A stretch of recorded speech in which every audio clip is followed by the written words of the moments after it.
Now here's a bit of a demo on how to roll a wall. Whenever you're rolling or painting walls, one of the first things you want to do is to cut it in and then roll. Now it's okay for first coats or primer coats to cut it in, to roll it first, but with final coats you must always cut it in and then roll it. Okay, so now we'll start our rolling.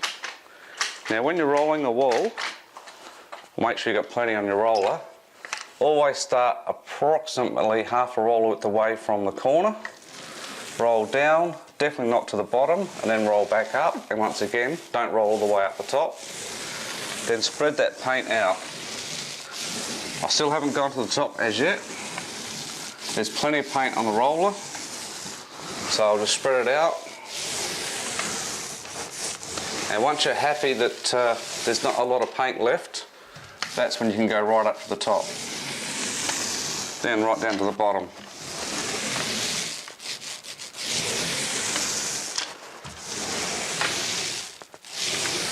Like so. Now that's sort of rolled out, but I'll actually do one more dip. Now once again, I'll start roughly a roller width away from where I've just rolled. I'll spread the paint out a little bit, and then spread the paint back into what I've just rolled. And once again, as the paint gets less and less, that's when you can roll right up to the top and right down to the bottom.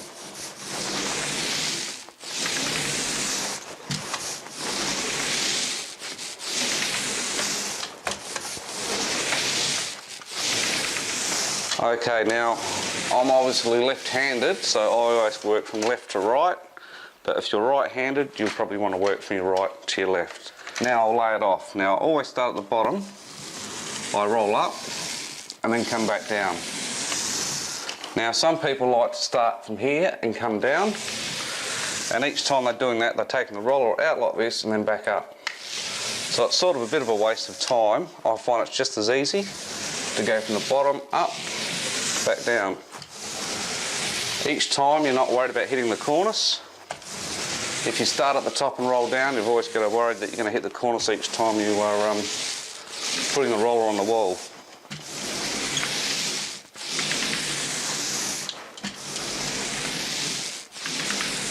So now I've got to there. It's pretty well just repeat the same process. Once again, about half a roller width. Spread the paint out. I haven't got quite as much on this one, this dip.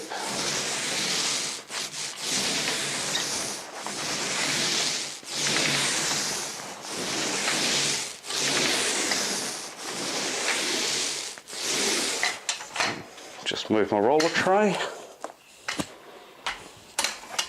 That's another handy tip too. Always have your roller tray close by and not on the other side of the room, like I have seen some people do. So as I said, once again, it was roughly half a roller width away. Now I'm swapping hands, which I have to do when you get to a corner.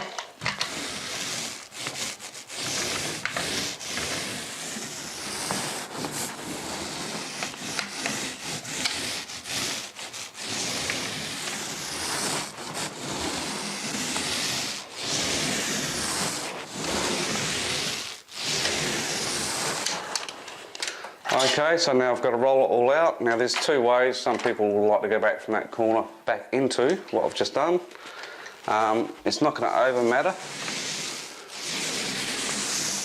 And when you're rolling this out, it's only lightly. You're lightly going back over the wall just to flatten the texture out of the roller. This way you'll end up with a smoother and even finish.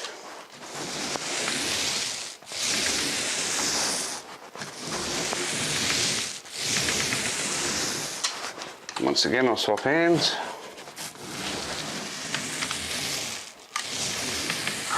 Well, start again.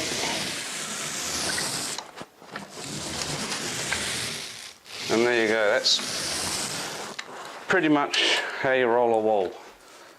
Oh, just another little tip that I forgot to mention is when you're rolling your walls, you'll notice how I was rolling in little sections. I rolled actually 2 and then I rolled back over it. At the moment it's quite cool, so I can get away with doing that. In fact, I probably could have rolled the whole wall and then rolled back over it, and it would have been fine. During warmer conditions, you may want to just roll one little section, then lay that section off, then start your next one and lay that one off, and obviously roll back into the one you've just finished. So yeah, it's just a little tip I've got to tell you, because obviously depending on weather conditions will depend on how you paint the wall.